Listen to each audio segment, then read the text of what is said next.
네, 안녕하세요. 반갑습니다. 시청자 여러분. 여러분들 새해 복 많이 받고 계신지요? 박한샘 스페셜 오늘 두 번째 시간 강의 진행하겠습니다. 자, 자식에게 알려주는 2022년 핵심 기업과 투자 전략. 오늘 두 번째 시간인데요. 오늘 두 번째 시간에서는 가장 국내 종합주가 지수의 흐름과 그리고 또 여러분들이 종목을 발굴할 때 가장 기준으로 볼 수 있는 삼성그룹주에 대해서 즉 시황을 보겠다는 거죠. 삼성그룹주의 투자 전략에서 시황을 봐가면서 삼성그룹 내에서 이번 연도 가장 유력한 종목과 그리고 조심해야 될 종목들 매수 매도 신호와 함께 살펴보는 시간 갖도록 하겠습니다. 오늘은 그리고 2부에서는 매도 신호 프로그램, 지난주에는 매수 신호 프로그램이었죠. 오늘은 매도 신호 프로그램을 살펴보겠습니다. 자, 그리고 강의를 진행하기 전에 여러분들에게 잠시 안내 말씀드리겠습니다. 지난 한 주간 동안 정말 여러분들의 폭발적인 사랑으로 말미암아 저희 주식 매수 신호 프로그램 그리고 스페셜 자료집, 이 강의하는 자료집이죠. 이걸 다운로드 받을 수 있도록 해드렸잖아요. 그래서 해드렸는데 저희가 선착순 2,000명으로 제한을 했었습니다. 그런데 방송이 나가기도 전에 먼저 여러분들께서 폭발적인 신청을 해주셔서 5,000명이 초과가 됐어요. 1월 1일 방송 나간 첫날 전으로. 그리고 이것이 이제 TV 방송으로 또 편성이 돼서 나가는 순간에 2,000명 이상이 더 신청해 주셔서 방송도 안 나갔는데 막을 수가 없어서 방송 나간 다음까지 잠깐 열어놨는데 2,000명이 지금 더 추가해 주셔서 7,000명이 신청해 주셨습니다. 자, 그래서 여러분들이 혹시 기존의 방송을 보시면 02-3490-4616으로 하시면 아까 무료 파일 매매 신호 다운로드 받는 거가 신호 프로그램이 무료로 드린다고 했는데 그 부분은 사실 이미 마감이 됐습니다. 그래서 앞으로는 강의 기간 동안에는 매매 신호 프로그램이 이미 신청하신 7,000분한테만 되고 그 이후에 강의 신청하시는 분들한테는 매매 자료집, 강의하는 자료집만 다운받을 수 있게 링크가 되는 점 양해 부탁드립니다. 이거는 이미 7,000명이 마감이 됐기 때문에 이 방송을 들으시고 여러분들이 하셔도 안 된다는 거 미리 말씀을 드릴게요. 대신에 이 부분을 뭐 강의 들으시는데 계속 저희가 막아드리기는 좀 어렵기 때문에 당분간 다만 원래 이게 이제 3강에 2,000명 정도 마무리하려고 그랬는데 지금 7,000명이 되셨잖아요, 벌써. 그래서 다음 주 강의 때는 계속 강의 자료는 다 다운받을 수 있습니다. 다만 매매 신호에 관련된 거 오늘은 매도 신호고 다음 주는 매수 매도 프로그램, 그다음에 4강 때는 큰손 매집 신호 포착 프로그램을 여러분들한테 링크를 드리는데 요거가 이제 끝났다는 거죠, 이미. 그러면 4강 정도 강의가 할 때 요때 제 판단에는 요때에서 요 5주 사이 지나갈 때 2,000명 정도에서 1,500명 정도 한시적으로 잠깐 풀어드릴 거예요. 그때 그렇기 때문에 여러분들이 홈페이지나 이런 데를 잘 보시 아까 그 번호 잘 기억하셨다가 1월 22일 날이네요. 토요일 날. 그렇죠? 그러니까 토요일 날 전후로 밤 10시에 방송이 이제 송출이 되기 때문에 TV 방송으로는 그 다음 주 목요일 날이고요. 보셔가면서 보신 분들은 그때 유튜브라든가 이런 거 보시는 분들은 송출을 아까 그 4616 있잖아요. 그 전화번호 거기로 신청하시면 추가로 매매 프로그램도 그 다음부터 이제 보내드리는 걸로 그렇게 말씀드리겠습니다. 이 점 착오 없으셨으면 좋겠어요. 뭐 많은 분에 넘치는 사랑을 받았기 때문에 저 말씀드렸다시피 저 부분에서 강의 컨텐츠 최고 좋은 거를 여러분들한테 드리도록 최선을 다하도록 하겠습니다. 자, 그러면 오늘은 삼성그룹주 투자 전략 강의 진행할 텐데요. 템포를 제가 조금 빨리 진행하도록 하겠습니다. 자, 삼성그룹주의 시가총액입니다. 왜 여러분이 새해 벽두부터 테마도 아니고 뭐 금류도 아닌데 왜 삼성그룹주 나는 살 것도 아닌데 내가 왜 삼성전자를 알고 있어야 되지? 갖고 있지도 않은데. 왜 그러냐면 바로 이것 때문에 그렇습니다. 즉 삼성전자를 모르고 삼성그룹주를 이해하지 못한 상태에서 있다는 것은 뭐냐? 강남 집값이나 강남 땅값을 혹은 지하철이 어디로 가는지 모르는 상태에서 집을 부동산 일을 하겠다는 거하고 똑같은 거예요. 도로가 어디로 가는지도 모르고 강남 땅값이나 집값을 개념이 없는 상태에서 본인이 부동산으로 뭔가 재테크를 하겠다. 큰 야심을 품고 있는 거하고 똑같은 겁니다. 즉 삼성전자 오늘 삼성그룹주입니다. 삼성전자로부터 제가 그 아래 제일기획까지 이 아래 이제 삼성 멀티캠퍼스하고 몇 개 종목이 있는데 그건 뺐어요. 16개 종목까지 시가총액 큰 것만. 시가총액이 2조 6천억이네요. 삼성전자 460억부터 쭉 순서대로 한번 나래비를 세워봤습니다. 별거 아닌 것 같죠? 이 첫 장에서부터 여러분들은 깜짝 놀라실 수도 있습니다. 삼성전자 시가총액이 461조예요. 거기다가 삼성전자 우선주 58조를 더했더니 519조. 우리나라 대한민국 시가총액이 수요일 1월 5일 종가로 얼마냐? 2,204조 원입니다.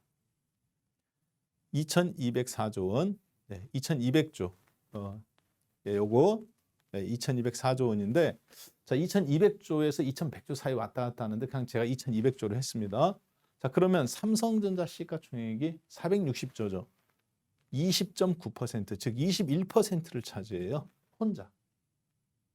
즉 다른 종목들이 다 상한가 쳐도 하이닉스라든가 삼성전자 혼자 상한가 치면 종합주가에서는 마이너스 게임이라는 거죠. 삼성전자 우선주 51조를 더했더니 23%, 58조를 더했더니 519조로 23%, 삼성바이오로직스 57조를 더했더니 576조로 26%. 그래서 쭉 30%가 되는 지점을 한번 찾아봤습니다. 즉 대한민국 시가총액을 2,200조 수준에다 놓고 3,000포인트 기준으로 그랬더니 그거의 30%를 차지하는 비중은 삼성생명이었습니다. 누적으로 670조. 자 그리고 32%까지 봤더니 바로 삼성증권 3조 8천억이 더해져서 705조가 되는데 그러면 32%를 차지해서 평균 32에서 33 왔다 갔다 하겠죠. 그 다음부터는 뭐 삼성카드 같은 게 늘어난다 하더라도 소수점 0.1%밖에 안 늘어나기 때문에 33%를 돌파하지 못했죠. 큰 의미는 없어 보입니다. 즉 대한민국의 3분의 1은 삼성증권까지 해도 시가총액 2,200조로 놓고 봤을 때 삼성그룹주 혼자 차지합니다. 삼성전자 혼자 21%. 굉장한 수치죠. 자, 따라서 저런 어떤 수치들을 봤을 때 저희들은 왜 삼성그룹주를 연구하고 삼성전자의 주가의 행보라든가 이런 게 종합주가지수 전체를 어떻게 움직이는지. 즉 시황을 이기는 종목이 있죠. 조합이 폭락해도. 그렇지만 시황을 이기는 종목은 사실 없다. 항상 시장에 순응하고 시장에 맞서지 않고. 그래서 항상 삼성그룹주, 삼성전자 이걸 이해하는 오늘 포인트를 잡았어요. 자, 그런데 앞으로 삼성그룹에 일어날 중요한 두 가지 일이 있는데요. 어떤 일이 있을지 한번 보도록 하겠습니다. 삼성그룹 지배구조입니다. 뭐 많이 보셨기 때문에 간단하게 포인트만 말씀드리면요. 이재용 부회장님과 부회장님 일가는 33%의 삼성물산을 지배하고 있습니다. 삼성물산은 19.3%의 삼성생명을 지배해요. 삼성생명은 다시 8.5%의 삼성전자를 지배함으로써 시가총액 460조 원에서 480조 원 왔다 갔다 하는 대한민국 시가총액 전체의 20%를 차지하는 삼성전자를 실질 지배합니다. 이해되셨죠? 네. 삼성물산은 삼성생명을, 삼성생명은 삼성전자를, 그리고 삼성물산 스스로도 삼성전자를 5%를 지배함으로써 삼성전자 1대 주주, 삼성생명을 통해서 지배하는 1대 주주입니다. 그리고 삼성화재도 1.5%의 삼성전자를 갖고 있어서 금융그룹이 10%, 삼성물산이 실질 지배해서 이렇게 지배하죠. 간접으로. 그 직접 5%. 그래서 삼성전자를 완전히 장악하고 있다. 반면에 삼성전자는 또 삼성바이오로직스를 31%, 그리고 삼성물산은 다시 삼성바이오로직스를 43% 장악함으로써 실제 이재용 부회장님은 삼성물산을 통해서 삼성생명을 지배하고 그리고 삼성전자를 지배하고 삼성전자는 삼성 SDI, 중공업, 전기, SDS를 지배함으로써 이재용 부회장님은 삼성물산을 통해서 모든 것을 사실 다 지배하는 IT와 금융을 지배하는 그렇죠? 좌총령 우베코, 좌금융 우전자, 좌금융 우IT 이렇게 지배하는 구조로 가지고 가고 있습니다. 삼성바이오로직스는 43%를 지배함으로써 직속 지배하죠. 삼성전자는 직속 지배합니까? 못합니까? 못하죠. 간접 지배하죠. 이걸 뭐라고 그러느냐? 순환 출자 구조다. 이 흐름만 그냥 머릿속에 외워두십시오. 이게 왜 중요하냐? 현재 이재용 부회장님은 다음과 같은 두 가지 문제에 봉착해 있습니다. 당면 과제 뭐냐면 국정농단의 대가성으로 지금 재판을 받고 있어요. 네. 그 다음에 두 번째, 상속세 12조 원 재원을 마련해야 됩니다. 어떻게? 돈은 있더라도 합당한 근거가 있어야 되는 거죠. 내가 어떻게 벌었다. 근데 이재용 부회장님이 12조 원을 월급 받으신 게 아니잖아요. 그렇죠? 재산을 모은 합당한 근거로 세금을 내야 된다는 얘기죠. 네, 그 재원 마련. 그 다음에 삼성전자를 직접 지배하려면 이제 법이 바뀌어서 공정거래 3법에 의해서 30%를 지배해야 됩니다. 옛날에 20%만 직접 지배해도 됐어요. 이런 세 가지 문제를 안고 있습니다. 자, 그런 가운데서 삼성그룹은 또 비즈니스, 사업도 해야 되겠죠. 자, 그런데 문제는 상속세 12조 원은 재원을 마련하기 위해서 아까 삼성생명이 갖고 있는 삼성전자 지분을 매각하는 순간 거기서 또 약 14조 원에서 16조 원 정도의 세금이 발생합니다. 삼성전자 21%를 갖고 있는데 오너 일가가 30%까지 확보하기 위해서 삼성생명에 있던 8.5% 지분을 옮겨서 오너 일가가 갖고 있는 걸로 넘기려면 양도소득세가 또 발생해요. 대주주니까 더 많은 지분을 소득을 내야 됩니다. 결국은 세금 12조 원 내기 위해서 삼성전자 잘못 팔았다가는 삼성생명이 갖고 있는 거 14조 원의 양도소득세 이상을 내야 돼서 세금만 26조, 즉 제살 깎아먹기가 되겠죠.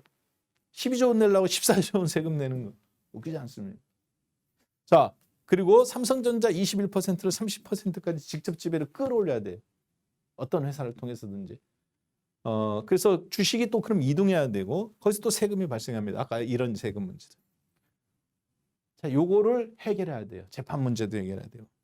자, 삼성 이때 아까 순환출자 구조와 시가총액을 보셨죠? 삼성전자 그러면 주가가 움직인다는 것은 결국은 대한민국 시장 전체 종합주가지수에 영향을 미친다는 겁니다.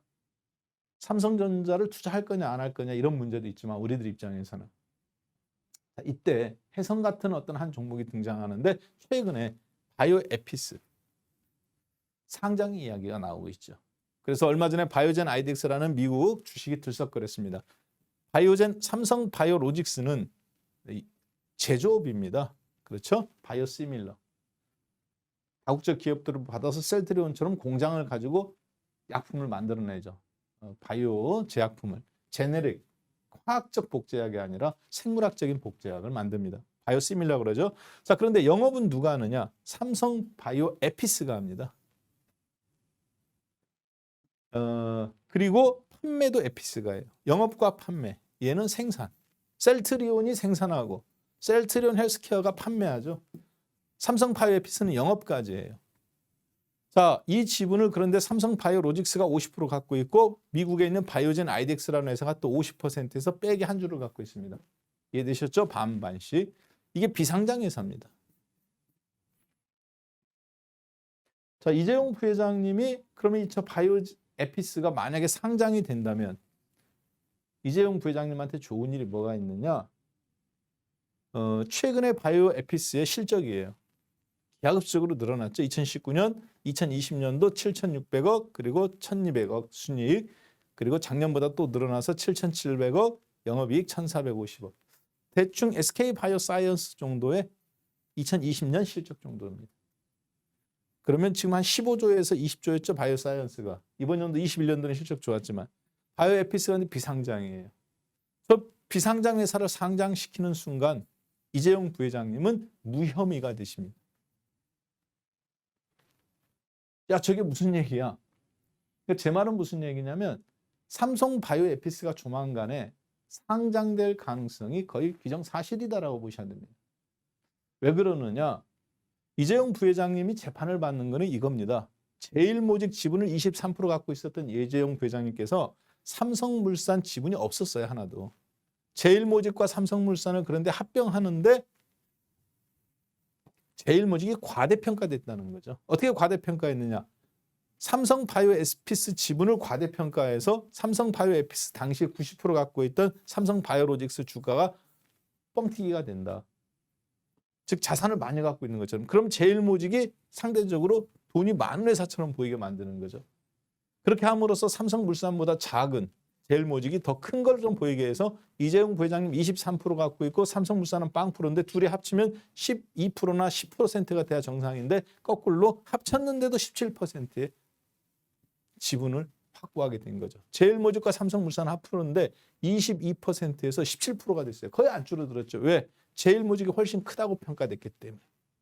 아까 보셨지만 제일모직이 갖고 있던 바이오에피스가 적자였어요. 이때 당시. 그런데 얼마로 평가받았느냐. 4조 8천억으로 평가받았습니다. 누가? 애널리스트들이. 회계사들이. 자, 그래서 그 가운데 아까 바이오젠 아이드 이게 이제 90%지만 실제 콜옵션을 행사하면 50%밖에 안 되거든요. 90%지만 그래서 50% 갖고 있다고 보고 2조 4천억 원어치의 순이익이 있다고 보는 겁니다. 주가 평가 차익이. 누가? 바이오로직스가. 그럼 바이오로직스 51%를 제일모직이 갖고 있으니까 주가가 한참 제일모직을 높게 평가했어야 됐겠죠. 그 전에. 그래서 합병을 해도 제일모직이 훨씬 크다. 삼성물산보다. 그래서 17%밖에 안 된다. 요 합병에 대한 대가로 국정농단, 즉 뭐 말도 주고 뭐 그런 일이 있었다는 거죠. 자, 문제는 그걸 증거주의잖아요. 얘를 뻥튀기 했다는 것이 증거가 되는 겁니다. 이게 이제 재판 받고 있는 거예요. 자, 그런데 문제는 뭡니까? 만약에 아까 제가 방금 설명드렸던 거 바이오에피스가 여러분들 아까 보셨던 것처럼 4조 8천억이 아니라 시가총액이 얼마? 상장하면 지금 15조냐 20조 원이에요. 미니멈 10조, 비싸면 20조 이상. 현재 실적으로 보면. 자, 그러면 상장하는 순간 20조 원인데 미국 시장이나 한국 시장에서 과대평가됐습니까? 과소평가됐습니까? 4조 8천억으로 계산한 게 과소평가됐죠. 5배나, 4배나. 그러면 과대평가했다는 것 자체가 혐의가 있어요, 없어요? 혐의가 사라지는 거죠. 오히려 과소평가된 거죠. 20조짜리를 5조 원으로 잘못 평가한 거니까. 그때 당시에는 그러지 않았느냐? 문제는 그게 아닙니다. 비상장회사이기 때문에 미래 가치를 산정해서 주는 거예요. 20조짜리를 4조 8천억으로. 그래서 절반 2조 4천억 갖고 있다라고 계산 잘못한 거죠. 사실은 10조 원이 갖고 있다고 해야 되는데. 제일모직이 그럼 주가가 더 올라가야죠. 이해되셨죠? 이 과정에서 상장하면 풀리는데 이 과정에서 검찰과 금감원이 또 문제 삼은 게 있습니다. 뭐냐? 50% 이상 지분을 갖고 있기 때문에 이거는 종속회사다. 누가? 바이오에피스가. 누구의? 바이오로직스에. 그러다 보니까 종속회사인 경우에는 지분평가 가치를 계산할 수 없다. 영업이익만 계산해야 된다. 영업이익은 적자인데. 그러니까 4조 8천억에서 갖고 있었다 하더라도 이게 맞다 하더라도 2조 4천억으로 계산하면 안 된다. 그러려면 계산하려면 어떻게 되느냐. 관계회사라는 법이 있습니다. 즉 실질 지배를 하지 않았다. 50% 갖고 있었지만. 관계회사이기 때문에 그때는 지분평가 가치를 산정해서 넣어줄 수 있습니다. 이게 지금 쟁점입니다. 문제는 금감원이 이거를 바이오젠 아이덱스한테 누가 실질 지배냐 물어봤는데 바이오젠 아이덱스가 삼성물산이 삼성바이오로직스가 실질 지배자입니다 했는데 금감원이 알았어 하고 그 문서를 받아서 실질 지배가 아니다라고 판결을 내려버렸어요. 이미 냈어요. 바꾸기는 어렵습니다. 그러니까 이건 무의미한 게 된 거죠. 중요한 건 평가 가치가 얼마냐. 4조 8천억인데 20조짜리를 4조 8천억으로 잘못 계산한 거죠. 결론은. 만약에 에피스가 상장되는 순간 그러면 국정농단 혐의가 어떻게 되겠습니까? 무혐의 되겠죠. 상장하는 순간. 그래서 얼마 전에 바이오젠 아이덱스가 바이오에피스 상장 이야기 때문에 10몇 %가 미국에서 폭등 나왔던 적이 있습니다. 자, 그것이 이재용 부회장님이 앞으로 삼성그룹이 바이오에피스 상장 그리고 바이오로직스의 순간 반등 그리고 무혐의가 될 수 있는 가능성이에요. 그다음 두 번째, 앞으로 삼성그룹에서 일어난 일들을 한번 보도록 하겠습니다. 삼성전자 쪼개기 그리고 흡수하기가 가능성이 좀 높아졌습니다. 좀 빨리 진행할게요, 제가. 삼성전자가 앞으로 회사가 분할될 가능성이 높다고 보여집니다. 문제는 기존 주주한테 똑같이 주식을 배분해주는 인적 분할을 할 거냐, SK텔레콤처럼, 아니면 LG화학처럼 물적 분할을 해서 기존 주주들한테는 주지 않는, 물적 분할로 갈 거냐 하는 그러한 기로에 있다라고 보시면 되겠습니다. 즉 물적 분할이라는 건 뭡니까? 기존 주주들한테는 안 줘요. 인적 분할은 기존 주주들한테 주식을 줍니다. 배분하는 형태로 똑같이. 자, 그런데 물적 분할은 기존 주주들한테 주죠, 안 주죠? LG화학이 신설 회사를 설립해 가지고 100%를 LG화학이 다 갖고 가죠. 그리고 재상장한다고 그러잖아요. 자, 삼성전자가 앞으로 그런데 2022년도에 제가 봤을 때 최대 국내 증시의 화두가 될 가능성이 높은 게 삼성전자가 회사가 분할할 가능성이 높다는 겁니다. 거의 뭐 기정사실이에요. 다만 물적 분할 형태로 갈 거냐, 인적 분할 형태로 갈 거냐 하는 부분이겠죠. 이때 걸림돌은 물적 분할을 하면 기존 주주들 반발이 크겠죠. 특히 50% 이상의 지분을 갖고 있는 외국인들의 반발이 클 겁니다.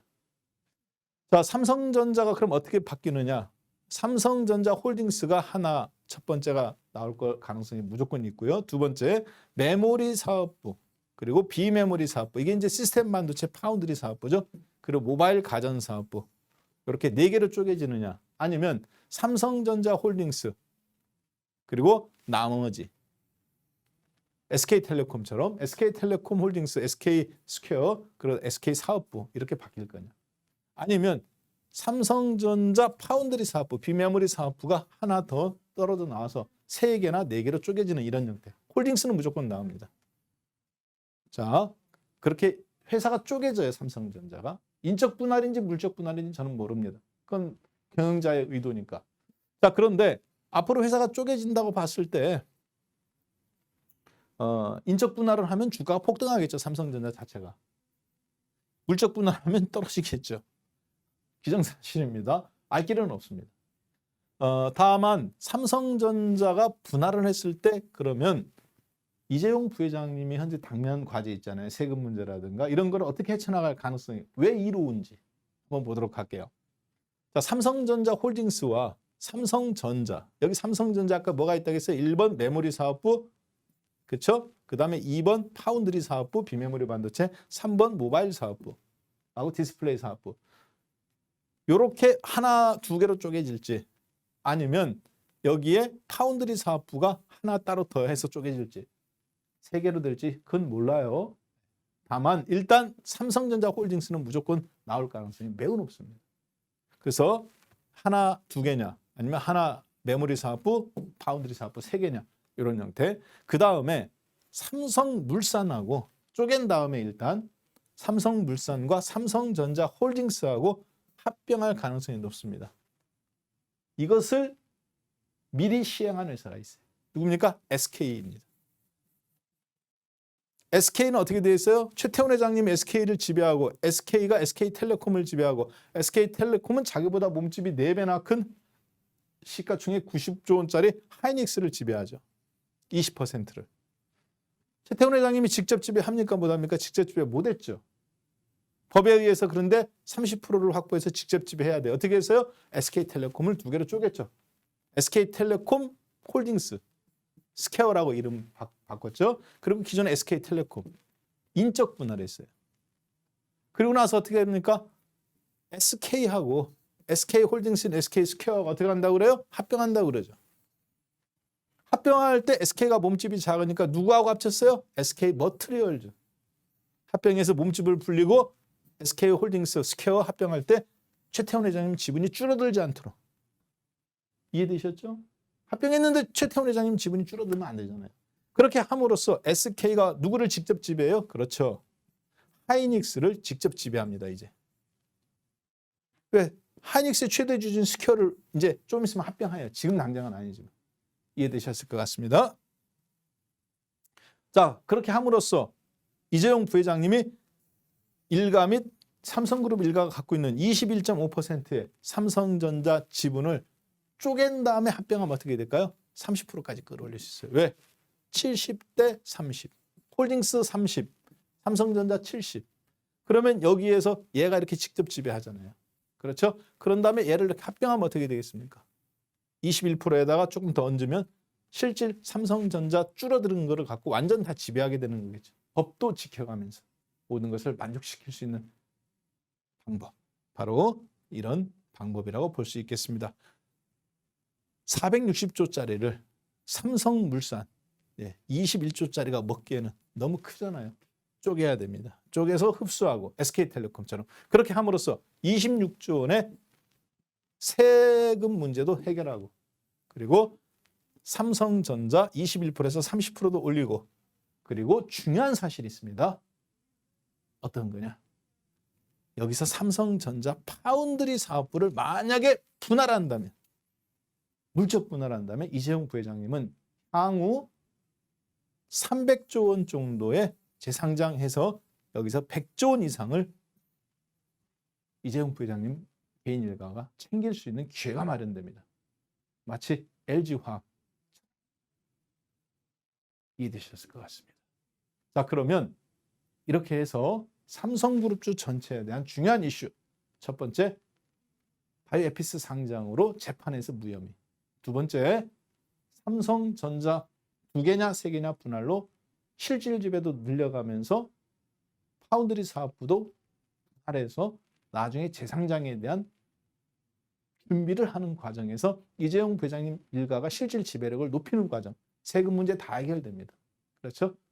그리고 지배 구조도 더 강화되고 SK처럼 최태원 회장님이 한 것처럼 자, 이 부분들에 대해서 구체적인 종목에 대한 내용은 제가 잠시 후에 2부에서 강의를 계속 진행하겠습니다. 자, 그래서 삼성전자가 회사가 쪼개짐으로써 단순히 쪼개는 과정을 통해서 1조도 아니고 10조도 아니고 100조 원 정도가 돈이 들어온다. 재벌 회장님이라도 눈이 돌아갈 수밖에 없겠죠. 더군다나 돈이 없어서가 아니라 합당한 근거, 세금을 낼 수 있는 가 마련되고 재원이 한마디로 증빙 가능한 돈이 생기는 거예요. 이게 중요한 겁니다. 쪼개고 흡수하고 한 번에 못 먹으면 어떻게 먹어야 된다? 쪼개야 된다. 그런 다음에 어떻게 된다? 흡수한다. 이게 정답인데 이렇게 함으로써 두 번째 문제, 상속세 재원에 대한 문제. 그리고 세 번째, 삼성전자를 확보하기 위해서 생길 때 치러야 되는 양도소득세의 복잡한 문제들이 한 번에 쫙 해결됩니다.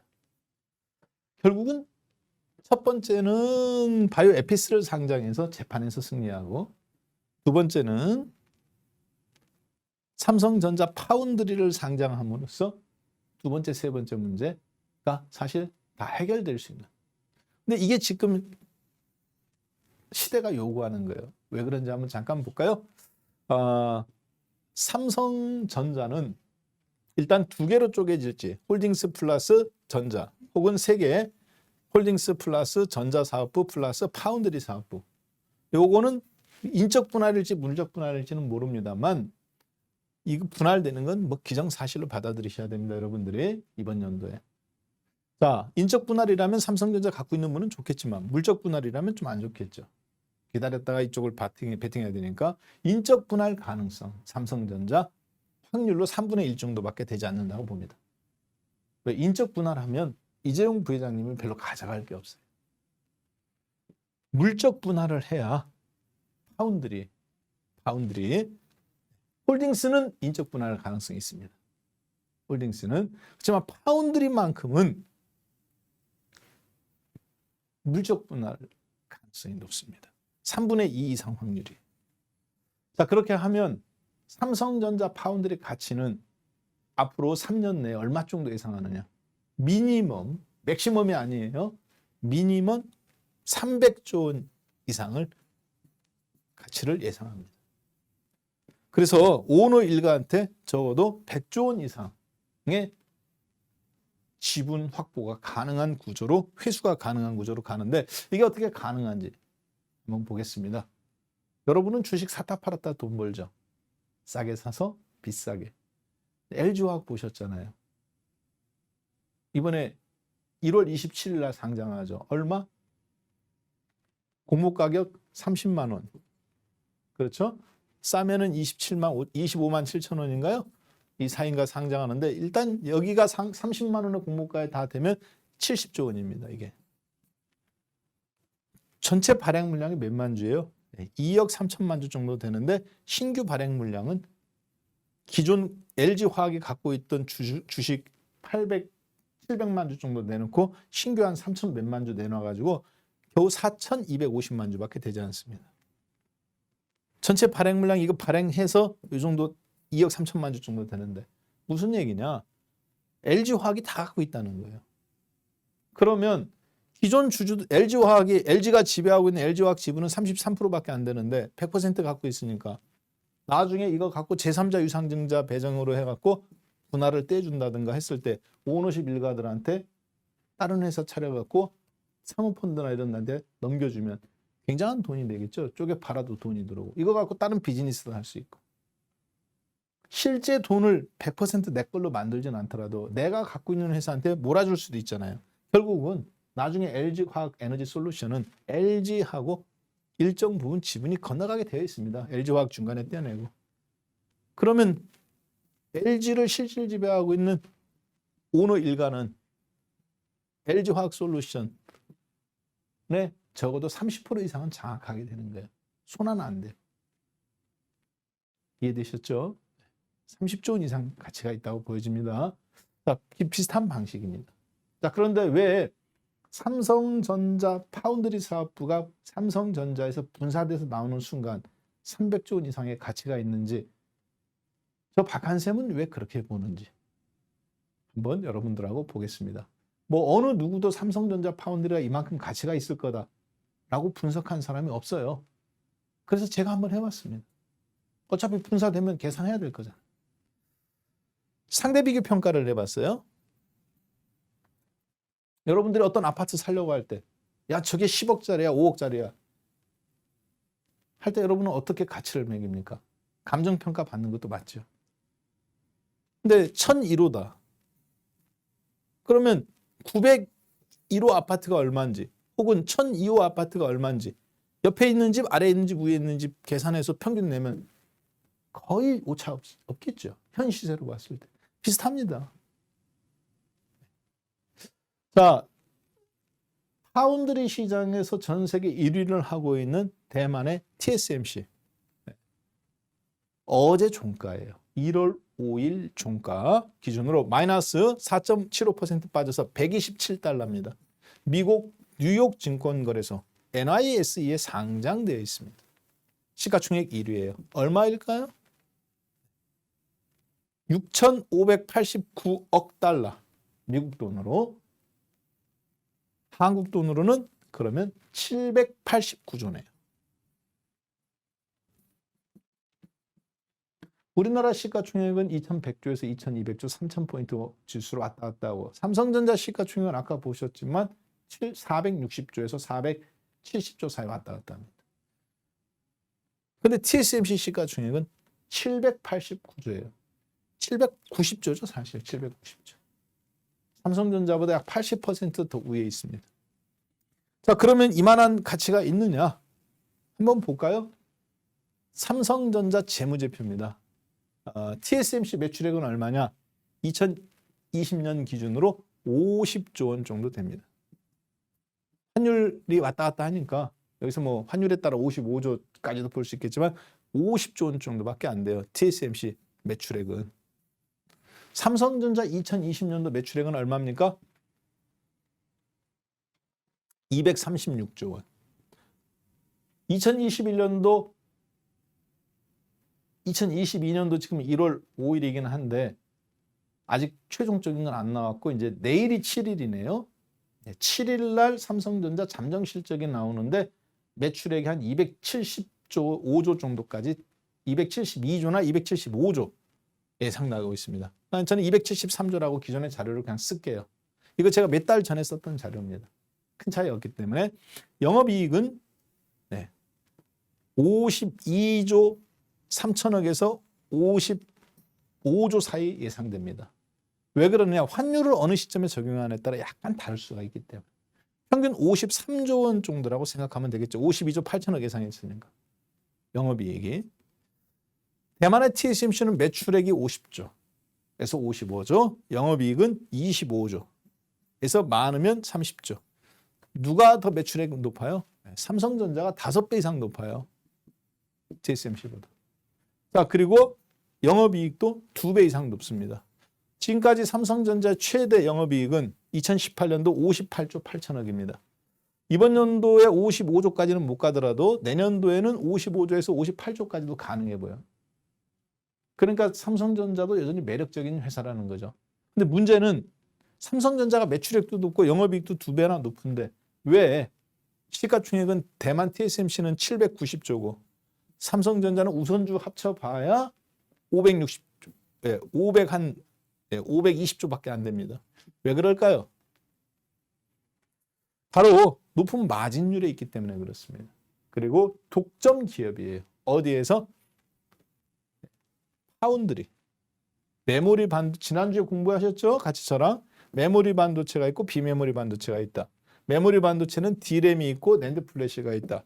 즉 컴퓨터 끄면 날아가는 거 계속 기억하는 거.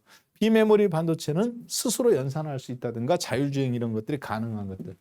자, 그런데 이쪽을 우리가 비메모리라고 하는데 이 비메모리 반도체 설계 도면을 인텔이나 퀄컴이나 애플이나 엔비디아로부터 테슬라로부터 받아서 그 반도체를 설계 도면대로 그대로 만들어주는 거. 공장이죠. 결국은 사람으로 따지면 근육이죠. 뇌가 명령하는 거 그대로 해주는 거. 이거를 파운드리라고 합니다. 근데 전 세계 시장 파운드리 시장 점유율은 56% TSMC, 삼성전자 18%예요. 나머지들도 있죠. 그러면 얘가 780조니까 삼성전자가 이거의 3분의 1밖에 안 되니까 파운드리가 독립한다 하더라도 200조도 되게 어렵지 않느냐라고 생각하실 겁니다. 맞습니다. 그렇게 따지면 삼성전자가 즉 실적이 높은 거는 메모리 반도체나 혹은 백색 가전이나 디스플레이나 다 합쳐서 그런 거예요. 파운드리만 똑 떼어놓고 보면 3분의 1밖에 안 됩니다. 자, 중요한 사실이 있네요. 근데 대만의 TSMC 파운드 점유율이 56%, 2021년 18%, 뭐 55%, 그러니까 55% 전후에서 안 바뀌어요. 삼성전자도 여기서 안 바뀌고. 그렇죠? 여기에는 그런데 몇 가지 오류들이 있습니다. 무슨 오류냐?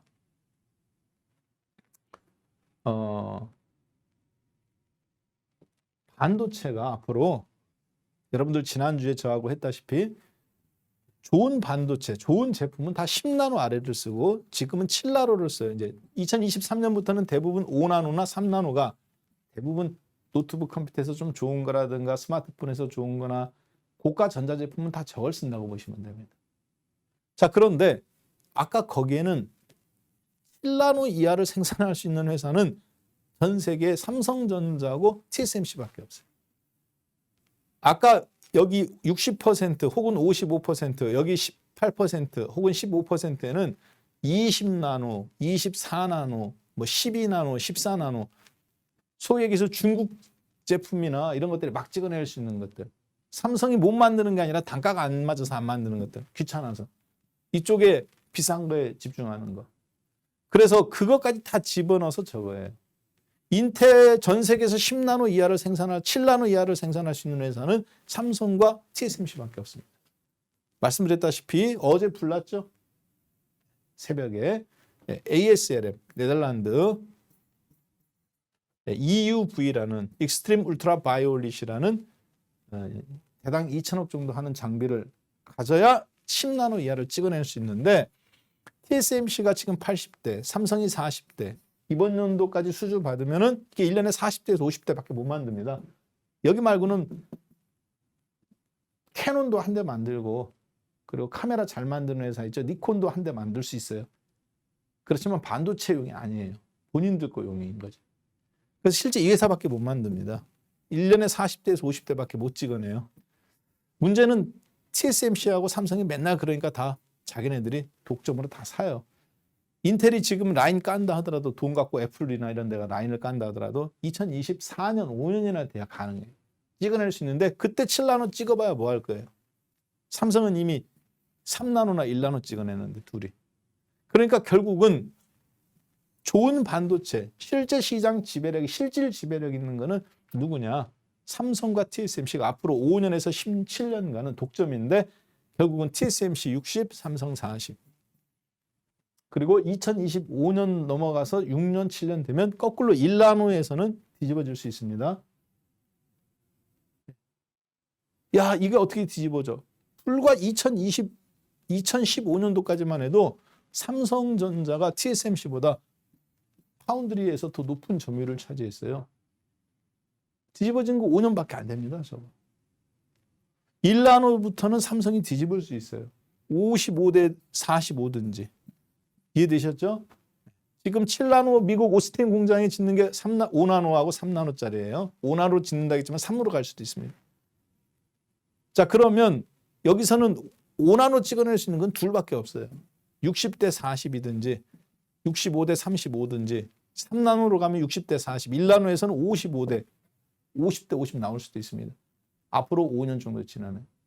3년 정도 지나는 이 정도 시점에서는 미국 공장 완공돼서 찍어내는 시점에서는 삼성전자가 파운드리 지금 2022년도에 분할해서 2023년도에 상장한다든가 혹은 그렇게 되면 2025년도에는 아무리 못해도 300조 원 이상의 가치가 있습니다. 왜? 40대 60인데 점유율이. 혹은 1나노는 앞으로 가는데 50대 50인데 여기는 800조인데 얘는 100조 머물러 있나 말도 안 되는 거죠. 가능성이 있느냐? 가능성 무신장 높아요. 아까 보여드렸잖아요. 제가. 인텔 못 쫓아옵니다. 이제서야 7나노짜리 도면 설계한대잖아요. 그렇죠? 원래 작년도 7월까지 하기로 했는데 못했잖아요. 이제 한대잖아요. 하면 뭐합니까? 도면에서 공장 2023년 말이나 2024년 초에 짓는데 완공되는데 그러면 그때 삼성이나 TSMC는 이미 5나노나 3나노가 대량 생산인데 7나노짜리 누가 써요? 애플이 3나노짜리 갖다 쓰겠습니까? 7나노짜리 갖다 쓰겠습니까? 테슬라하고 자율주행 경쟁하는데 테슬라는 3나노짜리 갖다 쓰는데 애플은 인텔 거 갖다가 7나노짜리 갖다 쓰면 여러분 같으면 어떤 거 갖다 쓰고 싶어요? 당연히 답은 나온 거예요. 자, 그렇기 때문에 두 회사가 독점입니다, 사실. 그러면 이거는 삼성전자가 공장을 짓기로 한 지도를 제가 한번 뽑아봤습니다.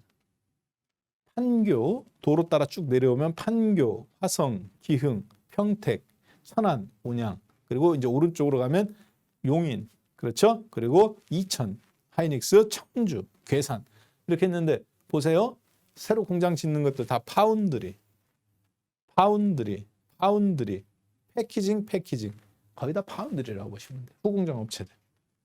네. 팹리스는 이거는 이제 연구하는 거니까 설계. 네. 그리고 파운드리, 패키징, 파운드리. 물론 메모리도 있고 여기도 메모리도 있습니다만 기존의 위쪽에 있는 거 공장 초기에 있던 거는 원래 메모리 중심이니까 당연히 메모리에 파운드리 옆에 짓죠. 그렇지만 새로 짓는 것들 네. 전부 다 파운드리예요. 삼성이 미국에 공장 짓는 것도 메모리 공장 짓습니까? 파운드리 공장 짓습니까? 즉 메모리 공장이에요? 비메모리 공장이에요? 다 비메모리 공장이지. 지난주에 강의했던 것처럼. 따라서 황금알을 낳는 거위라는 걸 여러분도 알고 저도 알고 있고 다 알아요. 기존의 삼성전자 주주분들도 알고 있고.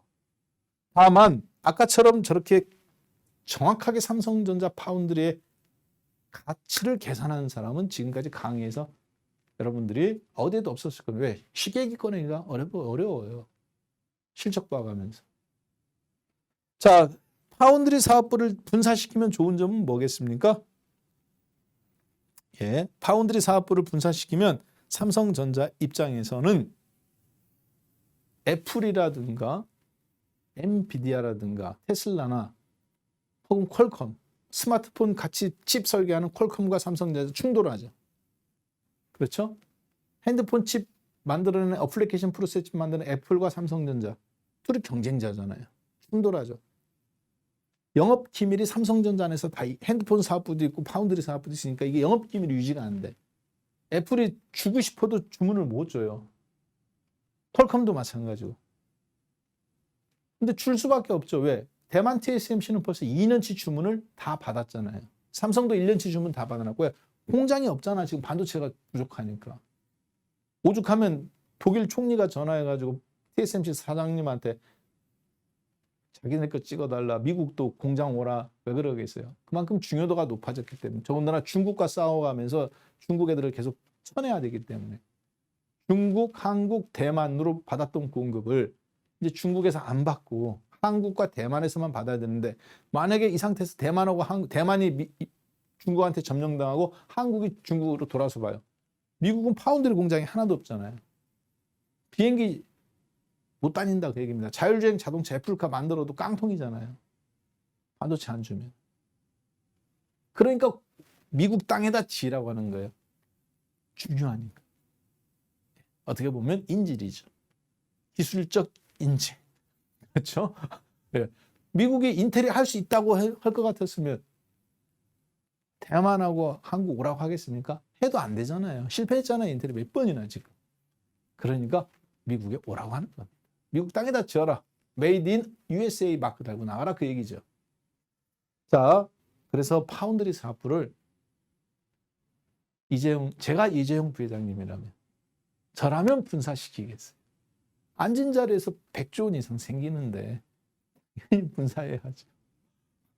콩고물이 1조 원, 2조 원이 아니에요. 100조 원이에요. 미니멈.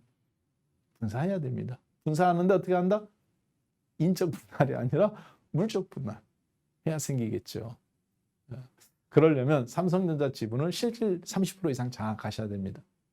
그래서 삼성전자 홀딩스와 삼성전자 나눠지고 삼성전자에서는 메모리 사업부, 디스플레이 이런 사업부 그리고 파운드리 사업부에서 파운드리만 또 떼내서 여기서 또 분사하는 그런 현상들이 이번에도 나올 가능성이 매우 크다. 자, 그렇게 봤을 때 그럼 최대 수혜자는 누구냐? 물적 분할하면 삼성전자는 LG화학을 나는 거고 그렇죠? 그래서 그 수혜자가 되는 종목을 여러분들하고 한번 잠깐 2부에서 살펴보도록 하겠습니다. 살펴보기 전에 그런 지금 뭔가 묘한 징후를 나타내는 징후가 상스러운 징후가 나타나기 시작했어요. 어디에서? KCC에서. 상스럽도다.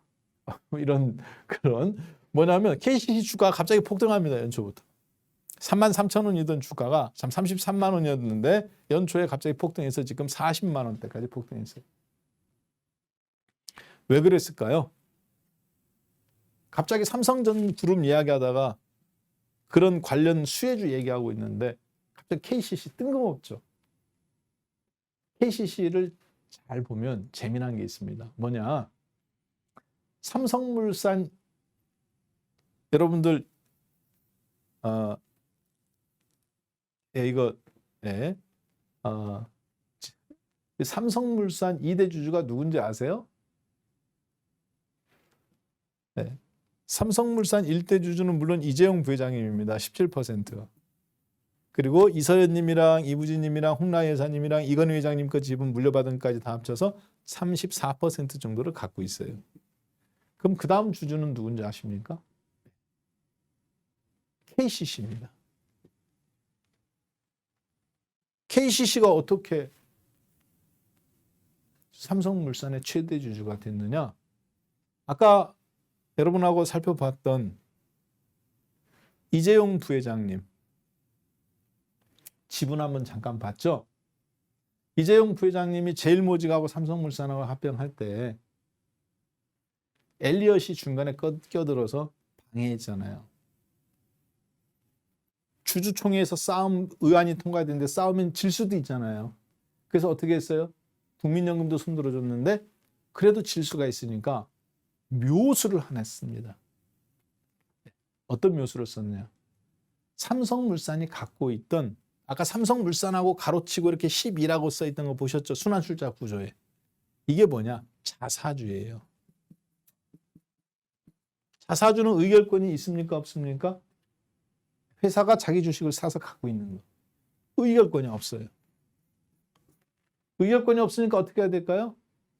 자사주가 아니면 의결권이 생겨요. 그래서 전문 용어로 이걸 우리가 파킹이라고 그럽니다. 자사주를 10%를 넘겨줬어요. 누구한테? KCC한테. 삼성물산에 팔았습니다. 당시에. 그 주식의 평가 금액이 삼성물산이 오늘날 예를 들어서 20조다. 그러면 10% 가까이 갖고 있으니까 2조 원을 갖고 있어요. 근데 KCC 시가총액이 3조 8천억 왔다 갔다 합니다. 올라서 그나마. 삼성물산 주식 가치만 2조 원이 되는데. 그리고 삼성물산은 지금 배당의 가능성이 매우 높습니다. 그렇기 때문에 KCC 주가가 장부 재평가를 하는 과정에서 아까 33만 원에서 40만 원까지 20% 넘게 새해 들어서 폭등이 나왔어요. 뭐냐면 2대 주주니까 뭔가 들은 얘기가 있겠죠. 그렇죠? 삼성물산에 대한 가치 재평가들이 나타나기 시작했다라고 보시면 되겠습니다. 자, 삼성물산의 그런 매력은 현재 여러분들이 봤을 때 단타는 아닙니다. 단기는 아니에요. 단기는 별로 좋지 않습니다. 현재. 차트상으로는. 그렇지만 삼성물산은 잘 보시면 2016년도에 500원 배당해 줬습니다. 그리고 2017년도부터는 갑자기 2,000원을 배당해 줘요. 2,000원을 배당 2018년, 2017, 18, 19 2,000원 배당해 주다가 2020년도에는 19년도에는 2020년도는 얼마 배당해 줬느냐? 2,300원 배당해 줍니다. 자, 2021년도 얼마 배당해 줄까요? 3,000원 이상 배당해 줄 가능성이 매우 높습니다. 3,000원 이상. 3,000원 이상 배당해 준다면 삼성물산의 배당은 여러분들한테 평생연금으로 가능성이 매우 높아요. 500원에서 2,000원, 2,000원에서 2,300원, 그리고 3,000원. 예상되는데 2021년도에서. 왜냐하면 실적이 굉장히 좋아졌기 때문에 그렇습니다. 자, 나중에 근데 삼성물산은 누가 갖고 있습니까? 이거는 이재용 부회장님이 일가가 34% 갖고 있잖아요. 나중에 삼성물산이 얼마 정도까지 배상이 예상되느냐? 제가 봤을 때는 시간당 우리나라 최저임금 기준에 맞출 걸로 보여집니다. 시간당 최저임금이 지금 뭐 8,500원에서 뭐 이제 9,000원대로 앞으로 수년 내로 10,000원까지 올린다고 그러죠. 삼성물산 그러면 지금 만약에 12만 원이다. 그러면 1억 2천만 원어치 사면 1,000주 사겠네요. 1,000주 갖고 있으면 매년 얼마 받아요? 1억 2천만 원 갖고 있으면 1,000만 원어치. 국민연금 100만 원, 1,000만 원, 이거 1,000만 원. 합치면 2천만 원씩 매년 연금이 들어오겠네요. 시세 차익을 노리는 게 아닙니다. 안 팔면 상관없어요. 네. 혹시 제가 시간상 나머지 종목들을 다 이야기하지 못하면 매일 밤 10시에 야간 수업이 있습니다. 박한샘 주식선생. 여기에서 자세하게 이야기 드리도록 하겠습니다. 자, 오늘 지난주에 이어서 종목을 검증하는 매매 신호 자동 프로그램에 대해서 언급 드릴 텐데요. 지난주에는 매수 신호 봤죠. 오늘은 매도 신호를 보게 될 겁니다. 매수 신호가 25 이하에서 나오는 골든 크로스를 갖고 판단했다면 매도 신호는 과매도 영역인 75 이상에서 나오는 데드 크로스를 갖고 보게 되겠습니다. 자, 그러면 한번 지난주 거는 이거죠. 파란 무릉덩이. 골든 크로스가 있는데 앞에 파란 무릉덩이가 있는 경우. 골든 크로스가 났는데 앞에 파란 무릉덩이가 있는 경우, 이런 경우에 주가 상승 예상된다라는 거 지난주에 한번 살펴봤습니다. 오늘은 반대로 이제 매도 신호를 보겠습니다. 어떤가요? 75 이상에서 RSI 지표가 앞에 화라산이 있죠. 불이 붙었잖아요. 빨간색으로 제가 표시해놓고 75 이상에서 저런 표시가 나오게, 시그널이 나오게 이렇게 표시를 했어요. 나 지점에서. 그리고 나서 데드 크로스가 발생했네. 17만 3천 원에서 데드 크로스 발생하고 잠깐 올라갔다가 오늘 지난주에 말씀드렸다시피 방송 보신 분들은 아실 겁니다. 나 욕먹을 수 있다. 그렇지만 카카오 공매도다. 그렇죠? 어디까지? 10만 원까지 본다 그랬어요. 10만 원 오늘 깨졌습니다. 아직 안 깨졌네요. 장중에 아까 제가 뽑았을 때 10만 5천 원. 자, 그리고 나 지점에서 여기 앞에 화라산을 잡아먹은 화라산이 뒤에 나왔죠. 그리고 나서 데드크로스, 가 지점에서도 한번 데드크로스 나오고 빠졌다가 이렇게 반등. 그렇지만 앞에 부분보다 더 큰 화라산이 나오고 과열이 나온 다음에 데드크로스가 나오고 그 다음 데드크로스 반드시 빠져나와야 됩니다.